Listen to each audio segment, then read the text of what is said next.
তো রিসেন্টলি আমি একটা সিনেমা দেখলাম যেটার নাম হচ্ছে দ্য রিপ এবং সিনেমাটা কোয়াইট ইমপ্রেসিভ।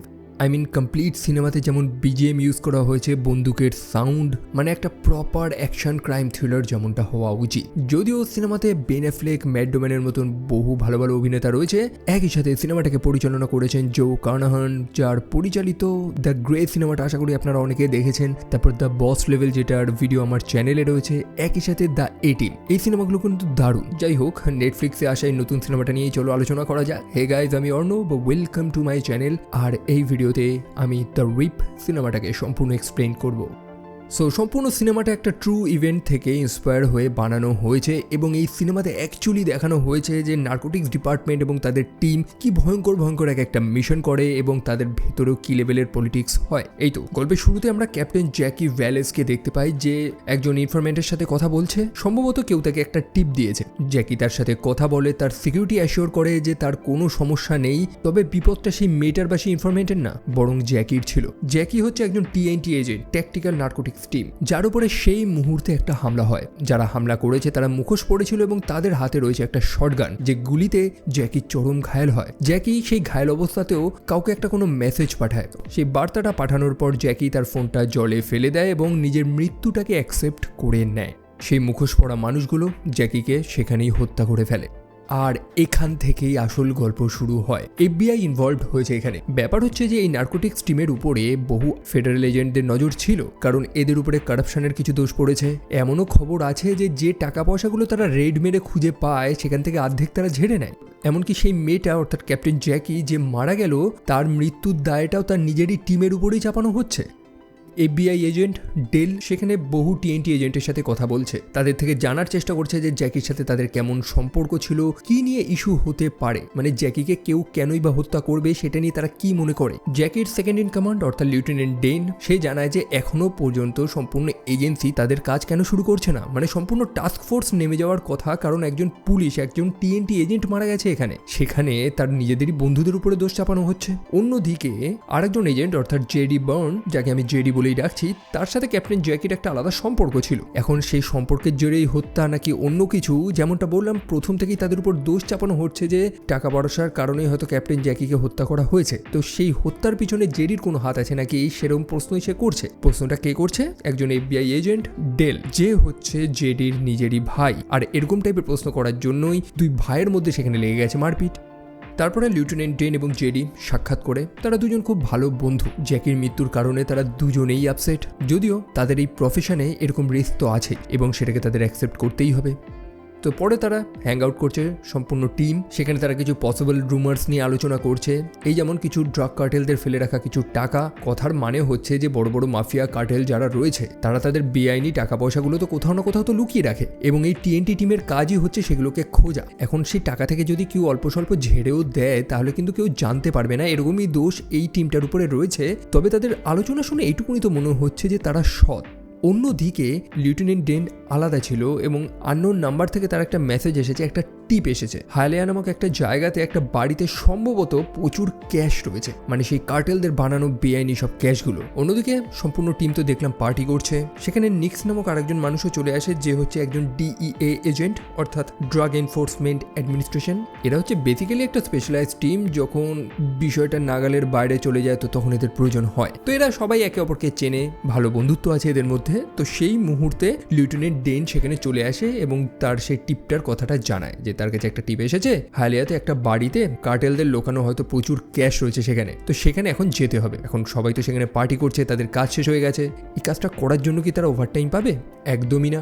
আর এটা নিয়েই সবাই আপসেট। তো তাদের আলোচনাগুলো শুনে তো বোঝাই যাচ্ছে যে তারা টাকা পয়সা খুব একটা বেশি পায় না। মোটামুটি তাদের প্রত্যেকেরই ফ্যামিলির অবস্থা খুব একটা ভালোও না, আর সেই কারণেই হয়তো টাকা পয়সার চুরির দোষগুলো পড়ে এদের উপরে। যাই হোক, লিউটেন্যান্ট ডেন সে এখন বস, তো সে যেহেতু কমান্ড করেছে প্রত্যেকেই যাওয়ার জন্য রেডি। অন্যদিকে এজেন্ট RO তখন ডেনকে নানান প্রশ্ন করতে থাকে যে লোকাল পুলিশদেরকে ইনভলভ করা হবে কিনা, যদিও ডেন জানায় যে না, এটা সম্পূর্ণভাবে গোপনে কাজটা করা হবে, কারণ সেই হাইলিয়ার পুলিশ ডিপার্টমেন্টের এমনি খুব দুর্নাম রয়েছে। একই সাথে RO এই প্রশ্নটাও করে যে তার কাছে যে টিপ এসেছে তো কত টাকা থাকতে পারে সেই বাড়িতে। ডেন জানায় যে 150K, মানে 150,000, একটা হিউজ অ্যামাউন্ট। তো যাচ্ছে তারা সেই বাড়িতে।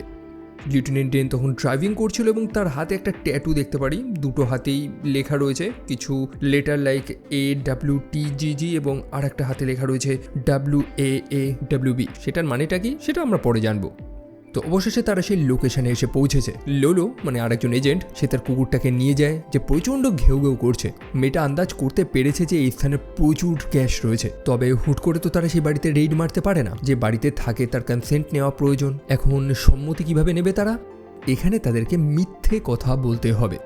সেই বাড়িতে একটা মেয়ে বসবাস করে যার নাম হচ্ছে ডেজি। তাকে গিয়ে লিউটেন্যান্ট ডেন জানায় যে তাদের কাছে খবর আছে এই বাড়িতে বেশ কিছু ড্রাগস রয়েছে। মেয়েটা জানায় যে না, এরকম কিছুই নেই, তবে তারা জানায় যে তাদের কাছে কিছু রিলায়েবল সোর্স থেকে এই ইনফরমেশনটা এসেছে। তো সেই কারণেই তারা কনফার্ম হওয়ার জন্য সেই বাড়িটা একবার সার্চ করতে চায়। এখন তারা হুট করে ঢুকতেও পারবে না যতক্ষণ না মেয়েটা তাদেরকে পারমিশন দেবে। মেয়েটা জানায় যে সত্যি হয়তো বাড়িতে কোনো ড্রাগস নেই, সেই কারণেই সে সম্মতি দিয়ে দেয় এবং সম্পূর্ণ টিম তার বাড়িতে ঢুকে পড়ে। সেই কুকুরটাকে ঘরে ছেড়ে দেওয়া হয়েছে যে দৌড়ে দৌড়ে অ্যাটিকের সামনে এসে ঘেউ ঘেউ করতে থাকে। প্রত্যেকে সন্দেহ করেই নেয় যে সেই অ্যাটিকের উপরেই কিছু আছে। ডেজি বারবার করে বলতে থাকে যে না, তার বাড়িতে কোনো ড্রাগস নেই। তখন তাকে জানানো হয় যে এই কুকুরটা অ্যাকচুয়ালি ড্রাগস না, বরং টাকার গন্ধ পেয়ে চেঁচাচ্ছে। আর যেটা শুনতে পেয়ে ডেজির মুখটা শুকিয়ে যায়, মানে সে হয়তো কিছু একটা জানে, গোপন করে রেখেছে। লিউটেন্যান্ট ডেন এবং জেডি তারা সেই অ্যাটিকে তখন প্রবেশ করে এবং চারপাশটা দেখেই তারা অবাক হয়ে যায় যে সম্পূর্ণ অ্যাটিক খালি এবং পরিষ্কার, যেখানে ডেজির ঘরটা একদম ছন্নছাড়া হয়ে রয়েছে। জেডি সেখানে কিছু অদ্ভুত জিনিস লক্ষ্য করতে পারে। দেয়াল থেকে একটা তার বেরিয়ে রয়েছে, সেটা টান মারতেই তারা লক্ষ্য করে যে সেই দেওয়ালের ওপারেই একটা প্যাসেজ বানানো রয়েছে যেখানে বেশ কিছু বালতি রয়েছে। এখন সেই বালতিতে কি রয়েছে সেটা জানার জন্য মাঝে থাকা সেই দেওয়ালটাকে ভাঙতে হবে।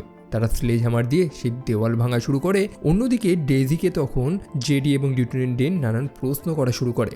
ডেজি তো সেম কথাই বলে যাচ্ছে যে সে কিছুই জানে না, যদিও এই ঘরটাও তার না, এটা তার গ্র্যান্ডমার বাড়ি। তবে ডেজির এক্সপ্রেশন, তার কথাগুলো শুনে তারা প্রত্যেকেই বুঝতে পেরেছে যে ডেজি কিছু লুকাচ্ছে। ইভেন ডেজি এই কথাটাও জানায় যে প্রত্যেকেই তো এখানে ফাইন্যান্সিয়াল সমস্যায় ভুগছে। মাসের শেষে প্রত্যেককেই তাদের বিলস পেমেন্ট করতে হবে, হাজারো টাকা শোধ করতে হবে, সেগুলো আসবে কোথা থেকে? তাই অবশ্যই তাদেরকে একটু বুঝে শুনে ডিসিশন নিতে হবে। কথাটার মানে এটাই ডেজি বোঝাতে চেয়েছে যে যদি উপরে টাকা থাকে তো সেখান থেকে কিছু পয়সা তারা নিয়ে চুপচাপ বেরিয়ে যেতে পারে। যাই হোক, সেই অ্যাটিকে খোঁড়াখুড়ি ফাইনালি বন্ধ হয়েছে। তারা একটা বাকেট বার করে, যে বাকেটের মধ্যে একদম হার্ড ক্যাশ রয়েছে, অর্থাৎ 1.4 মিলিয়ন জাস্ট একটা বাকেটে, এবং সেখানে অনেকগুলো রকম বাকেট রয়েছে। আর এটাই লিউটেন্যান্ট ডেনকে আরও চিন্তায় ফেলে দিয়েছে, কারণ এখন যে সিচুয়েশনটা তৈরি হবে সেটা একদম মিসড আপ।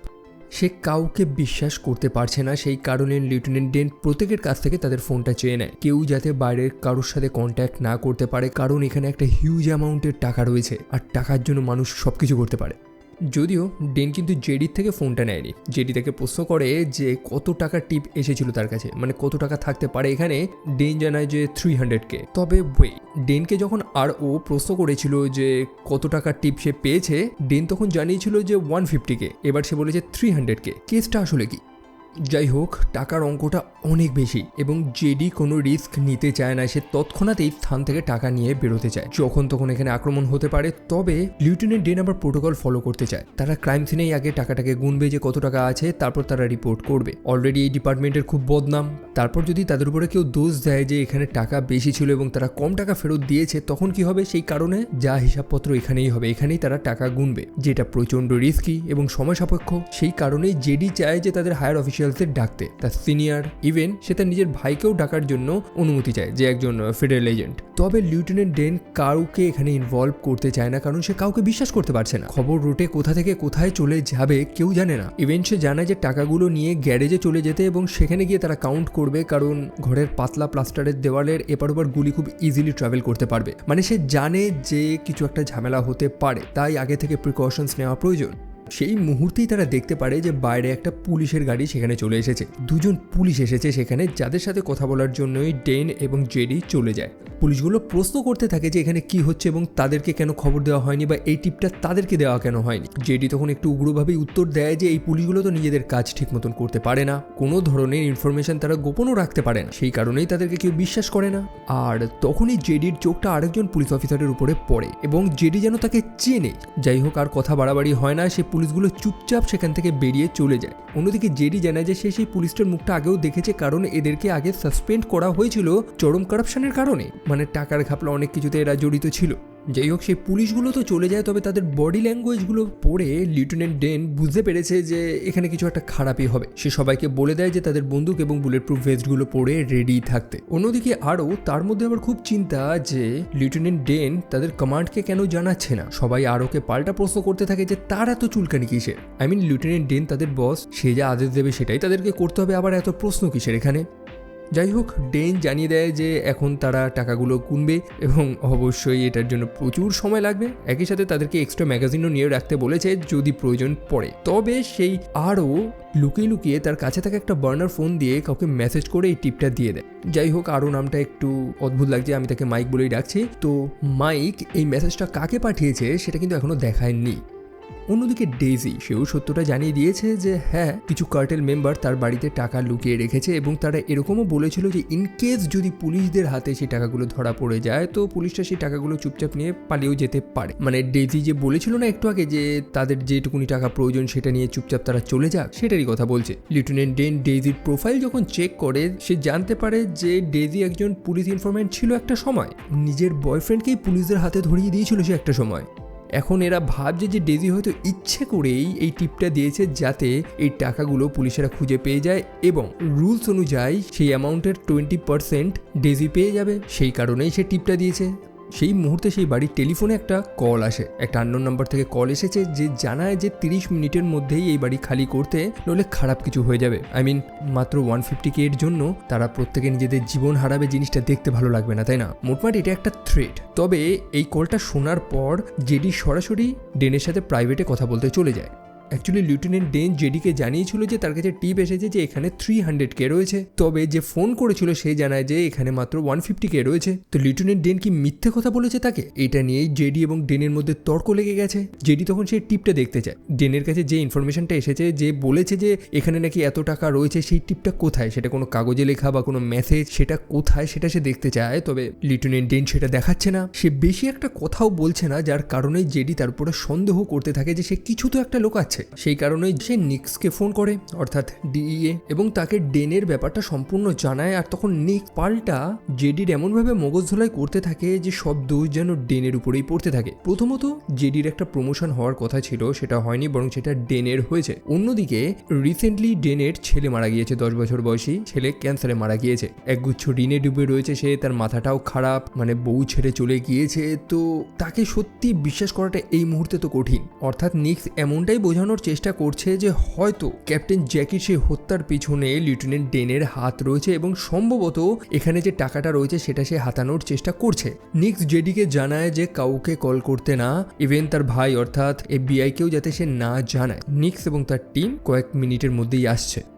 অন্যদিকে লিউটেন্যান্ট ডেন সে তখন নুমা এবং লোলোকে গিয়ে কিছু অদ্ভুত কথা বলে। অ্যাকচুয়ালি লোলো বহু সময় ধরেই বলে যাচ্ছিল যে এতগুলো টাকার মধ্যে যদি একটু টাকা তারা পেয়ে যায়, তাদের প্রত্যেকেরই ফ্যামিলির অবস্থা খারাপ, তো কটা টাকা পেয়ে গেলে তাদের ভালোই হয়। আর তারপরে লিউটেন্যান্ট ডেন এসে তাদেরকে সেই কথাটাই বলে যে টাকার তো প্রয়োজন তাদের সবারই, তো কেননা তারা সেখান থেকে অল্প অল্প করে ভাগ বসাক। তবে এই কথাটা যেন বাইরে না বেরোয়। যদিও বাইরে বসে থাকা ডেজি সে কিন্তু কথাগুলো শুনতে পেয়েছে। অন্যদিকে মাইক বাইরে অপেক্ষা করছিল, পাহারা দিচ্ছিল, জেডিও তার সাথে ছিল। মাইক একটা দারুণ জিনিস লক্ষ্য করতে পারে যে সেই ব্লকে একটাও মানুষকে দেখা যাচ্ছে না, কোনো গাড়িও সেখানে নেই, তবে বাইরের লাইটগুলো ডিম ডিম করছে, জ্বলছে। আর সেটা র্যান্ডাম না, বরং জেডি রিয়েলাইজ করে যে সেটা একটা মর্স কোড।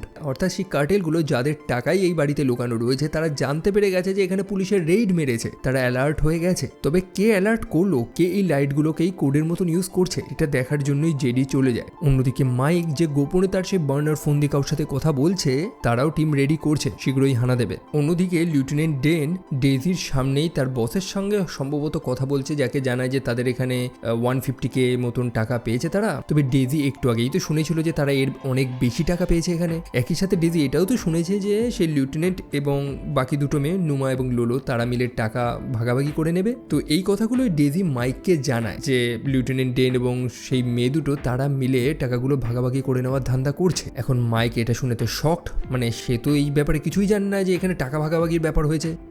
যাই হোক, আবারও সেখানে সেই আননোন নাম্বার থেকে কল আসে যে জানায় যে তাদের হাতে আর 10 মিনিট আছে এই বাড়ি থেকে পালানো। অন্যদিকে লিউটেন্যান্ট ডেন তখন মাইককে জিজ্ঞেস করতে থাকে যে সে ডেজির সাথে কি কথা বলছে। একই সাথে লিউটেন্যান্ট ডেন মাইককে এই প্রশ্নটাও করে যে সে কি গোপনে কাউকে কোনো খবর টবর দিয়েছে। জানায় না, তবে সত্যি তো সে দিয়েছে। যাই হোক, মাইক তারপর গ্যারেজে গিয়ে পৌঁছায় যেখানে তারা টাকা পয়সা গুনছে। অন্যদিকে ডেন সেও সেখানে গিয়ে পৌঁছায়। সেই মুহূর্তে আচমকা সেখানে লাইট চলে যায়, মানে 10 মিনিট শেষ। আর তখনই তাদের উপর আক্রমণ হয়। বাইরে থেকে র্যান্ডাম কেউ একজন গুলি চালিয়েছে, যে একটা গুলি লোলোর পায়ে লেগেছে। সেখানে গুলির আদান প্রদান হয় এবং যে আক্রমণকারী তাকে অবশেষে পালাতেই হয়।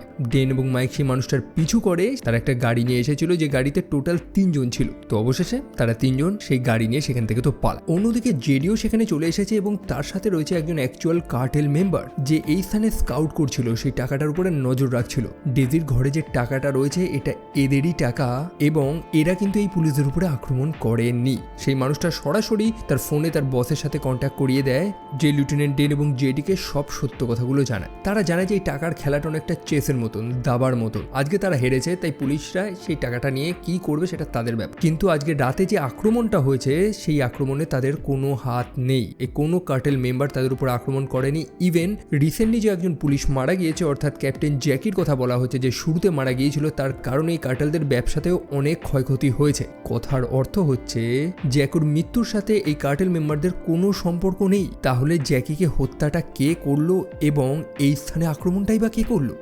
যাই হোক, নুমা এবং লোলোকে জানিয়ে দেওয়া হয় যে এই টাকার উপরে এখন কারোর অধিকার নেই। আর তখনই তাদের আসল কথাটা বেরোতে থাকে। লোলো জানায় যে তার বাচ্চার চাইল্ড সাপোর্টের জন্য টাকা লাগবে, তো এই টাকায় যেহেতু কারোর অধিকার নেই, তো এখান থেকে লুটলে কেই বা জানতে পারবে। কিন্তু জেডি কিন্তু সে চুরি ছামারির একদম এগেনস্টে। অন্যদিকে লিউটেন্যান্ট ডেন সেও স্পষ্টভাবে কোনো কথা বলছে না। একই সাথে সেই কার্টেল বস সেও তো জানিয়ে দিয়েছিল যে এই টিএনটির যে একজন মেম্বার মারা গিয়েছে রিসেন্টলি, সেখানে সম্ভবত এই গ্রুপেরই কারোর হাত আছে। অর্থাৎ ক্যাপ্টেন জ্যাকিকে কেউ হত্যা করেছে, তার গ্রুপেরই কোনো মেম্বার। তবে কে সেটা? জেডি যখন বারবার করে তার বসকে কল করার চেষ্টা করছে, সাপোর্ট আনার চেষ্টা করছে, তখন লিউটেন্যান্ট ডেন বারবার না বলে দিচ্ছে তাদের গাড়িগুলো খারাপ হয়ে গেছে গুলিটুলি লাগার কারণে। তাই ছোটোখাটো কোনো গাড়ি নিয়ে যদি তারা এতগুলো টাকা ভরে সেখান থেকে বেরোনোর চেষ্টা করে, তো সেটা প্রচণ্ড রিস্কি একটা ব্যাপার। সেই কারণে জেডি মনে করছে যে ডেন হয়তো চায় যে তাদের উপরে আক্রমণ হোক, তারা প্রত্যেকে মারা যাক এবং ডেন চুপচাপ এই টাকাটা নিয়ে যাতে পালাতে পারে। সম্ভবত ক্যাপ্টেন জ্যাকি টাকার ব্যাপারটা জেনে গিয়েছিল, সেই কারণেই হয়তো ডেন জ্যাকিকে হত্যা করে দিয়েছিল, কারণ লিউটেন্যান্ট ডেন একা ভাগ বসাতে চায়। আর এইসব কথা বলার কারণেই ডেনের সাথে জেডি লেগে যায় ঝামেলা, যদিও মাঝখানে মাইক এসে ইন্টারফেয়ার করে এবং তাদের ঝামেলাটা থামিয়ে দেয়। অন্যদিকে মাইক চেক করে যে তার কাছে যে বার্নার ফোনটা ছিল সেটা আর নেই। সম্ভবত সেই ধস্তাধস্তি বা কোনো কারণে পড়ে গেছে। এখন সেটা কোথায় পড়ে গেছে সেটাও সে কাউকে বলতে পারবে না, সেটাকে খুঁজতেও পারবে না, কারণ লিউটেন্যান্ট ডেন জেনে যাবে। অন্যদিকে জেডি তখন আবার নিককে কল করে তাড়াতাড়ি আসতে বলে, কারণ জেডি মনে করছে যে লিউটেন্যান্ট ডেনের হয়তো মাথাটা খারাপ হয়ে গেছে। সেই কারণেই নিক্স আসছে একটা আর্মার্ড গাড়ি নিয়ে। তবে তার রেগুলার স্টাফরা নেই এই মুহূর্তে, প্রত্যেকের কাজ হয়ে গেছে, তারা বাড়ি চলে গেছে, কেউ ওভারটাইম করবে না। সেই কারণে একটা নতুন স্কোয়াড নিয়ে সে আসছে, এমনটাই সে জানা। যাই হোক, তারা সেই ঘর থেকে বেরোতেই যাবে তার আগেই লক্ষ্য করেছে সেখানে আগুন লেগে গেছে। কিভাবে আগুন লেগেছে কেউ জানে না, তবে ইমিডিয়েট তাদের সেখান থেকে টাকা পয়সা নিয়ে বেরোতে হবে। এবং বাইরে বেরিয়েই দেখে যে নিক্স তার সেই আর্মার্ড ভেহিকেলটা নিয়ে সেখানে চলে এসেছে। তো তারা এই গাড়িতে টাকা পয়সা পুড়ে এখান থেকে বেরোবে। তবে লিউটেন্যান্ট ডেন আদেশ দিয়েছে যে নুমা এবং লোলো এখানেই থাকবে এবং তারা ডেজিকে তাদের সাথে রাখবে। এখন এই মেয়ে দুটো ভাবছে যে লিউটেন্যান্ট ডেন হয়তো টাকা পয়সা ঝেড়ে বা বাকিরা হয়তো টাকা পয়সা ঝেড়ে সেখান থেকে পালানোর চেষ্টা করছে এবং তারা কোনো ভাগ পাবে না, কারণ এরকম তো প্ল্যান হয়নি। গেলে তারা একসাথেই ফিরবে, আলাদা আলাদা কেন? তবে ডেন যেহেতু আদেশ দিয়েছে তাদেরকে সেটা শুনতে হবে। সেই কারণে নুমা এবং লোলো ডেজিকে নিয়ে সেখানেই অপেক্ষা করে। তো বাকিরা সেই গাড়িতে করে তো যাচ্ছে, আর এখানেই আসল গল্প শুরু হয়। মোটামুটি এতক্ষণে তো সবাই লিউটেন্যান্ট ডেনকেই দোষী মনে করেছিল, তবে সে যে প্ল্যানটা খাটিয়েছিল সেটা একদম সলিড। এই তো মাইক যখন লিউটেন্যান্ট ডেনকে দোষারোপ করা শুরু করে যে সে জানতে পেরেছে যে লিউটেন্যান্ট ডেন টাকাগুলোকে ঝেড়ে নিয়ে পালানোর চেষ্টা করছে, ডেজি নামক সেই মেয়েটা তো সব শুনেছিল যে সে নুমা এবং লোলো কি প্ল্যান করছিল, তখন লিউটেন্যান্ট ডেন জানায় যে সে ইচ্ছে করেই শুনিয়ে কথাগুলো বলেছে। শুধু তাই না, সে প্রত্যেককে আলাদা আলাদা অ্যামাউন্ট বলেছে। এই যেমন সে মাইককে বলেছিল যে সে যে টিপটা পেয়েছে, অর্থাৎ সেখানে 150K রয়েছে। জেডিকে বলেছিল যে সে টিপ পেয়েছে 300K। নুমাকে একটা নাম্বার দিয়েছে, লোলোকে একটা নাম্বার নাম্বার দিয়েছে, সে সবাইকে আলাদা আলাদা অ্যামাউন্ট বলেছে যে এরকম অ্যামাউন্টে সে টিপ পেয়েছে। একমাত্র সে মাইককেই বলেছিল 150K, এবং এক্স্যাক্টলি যখন সেই আননোন নাম্বার থেকে কল এসেছিল তারা বলেছিল যে সেখানে যে 150K আছে সেটা নিয়ে চুপচাপ পালিয়ে যেতে। তো সেই আননোন নাম্বার থেকে যেই কল করেছিল সে জানলো কি করে যে এখানে 150K রয়েছে? এটা সে জাস্ট মাইককেই বলেছিল, আর কাউকে বলেনি। শুধু তাই না, লিউটেন্যান্ট ডেনের সাথে জেডির যে একটু আগে মারপিটটা হলো ওইটাও তো ফেক ছিল। মাইক যখন ইন্টারফেয়ার করে, ঝামেলাটা আটকানোর চেষ্টা করে, তখনই জেডি চুপচাপ মাইকের থেকে তার সে বার্নার ফোনটা বার করে নেয়, যেটা মাইকের ফেস আইডি থেকে আনলকও হয়ে যায়। মোটমাট লিউটেন্যান্ট ডেন প্রমাণ করে দিয়েছে যে মাইক যতই মিথ্যে কথা বলুক, লিউটেন্যান্ট ডেনের মতন মিথ্যে কথা কেউ বলতে পারে না। মানে সে কাউকে বুঝতেই দিইনি যে সে এতক্ষণ ধরে কি প্ল্যান করছিল। জেডি যখন চলে গিয়েছিল সেই বাড়িতে দেখার জন্য যে সেই মর্স কোডের মাধ্যমে কে সিগন্যাল পাঠাচ্ছিল, সেই স্থানে লিউটেন্যান্ট ডেন লুকিয়ে লুকিয়ে তার সাথে সাক্ষাৎ করে এবং সম্পূর্ণ প্ল্যানটা বানায়। সেই রাতে যখন ক্যাপ্টেন জ্যাকিকে হত্যা করা হয়েছিল, যেমনটা দেখেছিলাম যে সে লুকিয়ে লুকিয়ে কাউকে একটা মেসেজ করে, আসলে সেই মেসেজটা সরাসরি লিউটেন্যান্ট ডেনকে পাঠিয়েছিল। জ্যাকি জানতো যে সেই স্থানে কার্টেলদের টাকা রয়েছে, এবং সে এটাও জানতো যে এই ডিপার্টমেন্টেরই কেউ একজন সেই টাকাটাকে চুরি করার চেষ্টা করছে, এবং সে তার ইনভেস্টিগেশনের অনেক ক্লোজে চলে এসেছিল। যেমনটা দেখছিলাম গল্পের শুরুতে সে কারোর সাথে ফোনে কথা বলছিল, সেই একজন ইনফরমেট ছিল যে এই ডিপার্টমেন্টে থাকা সেই বিশ্বাসঘাতকের নামটা বলে দিতে পারত। তবে তার আগেই জ্যাকিকে হত্যা করে দেওয়া হয়। তবে কে হত্যা করেছিল তাকে?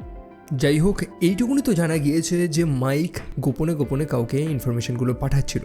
সেই স্থানে আরেকজন ব্যক্তিও তো উপস্থিত ছিল, অর্থাৎ নিক্স, যে এই গাড়িটাকে এখানে এনেছে। মজার ব্যাপার হচ্ছে যে সেই গাড়ি থেকে কোনো সিগন্যাল বা রেডিওর কোনো পপ সাউন্ড আসছে না।